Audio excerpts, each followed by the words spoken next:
गौतम बुद्ध की एक प्रचलित कथा के अनुसार एक दिन सुबह सुबह सभी शिष्य बुद्ध के प्रवचन सुनने के लिए एक साथ बैठे हुए थे। कुछ देर बाद बुद्ध ने अपने साथ एक रस्सी लेकर आए। तथागत के हाथ में रस्सी देखकर सभी शिष्यों को हैरानी हुई। बुद्ध अपने आसन पर बैठे और उन्होंने रस्सी में एक के बाद एक 3 गांठ बांध दी। इसके बाद उन्होंने शिष्यों से पूछा, क्या यह वही रस्सी है जो गांठ बांधने से पहले थी?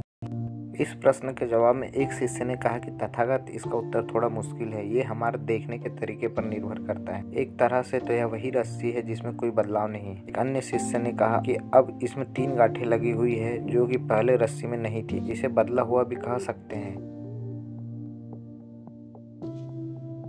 कुछ शिष्यों ने कहा कि वास्तव में मूल रूप से रस्सी वही है, लेकिन बदली हुई दिख रही है, लेकिन इसका मूल स्वरूप बदला नहीं है।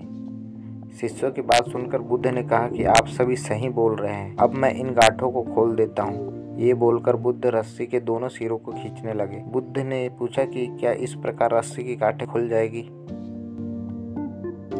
सभी शिष्यों ने कहा, नहीं, ऐसा करने से तो गांठें और ज्यादा कस जाएगी, इन्हें खोलना और मुश्किल हो जाएगा।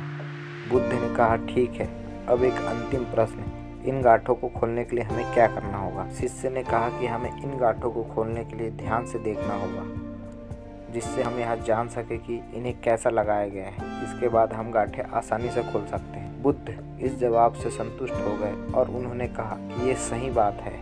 हम परेशानियों में फंसे रहते हैं और बिना कारण जाने ही उसका हल खोजने लगते हैं, जबकि हमें पहले समस्याओं के मूल को समझना चाहिए। जब समस्याओं की वजह समझ आ जाएगी तो उन्हें सुलझाना भी बहुत आसान हो जाएगा।